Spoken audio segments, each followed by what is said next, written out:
Alles fing an mit Walter Krummenacher und seiner Idee, ein Zelt für Flüchtlinge und Obdachlose, das keine Energie braucht.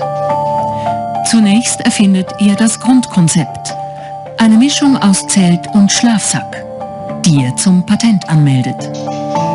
Doch seine Marktanalyse zeigt, zuerst muss das potenzielle Produkt für den Outdoor-Markt entwickelt werden.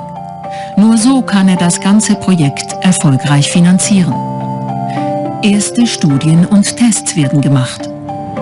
Gleichzeitig gründet Walter Krummenacher mit seinem Partner Marcel Schubiger die Firma Polarmond.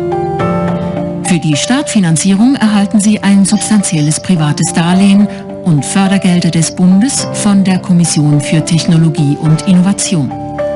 Damit können sie die nötige Kooperation mit Laboren, Forschern, Ingenieuren und Technikern bezahlen.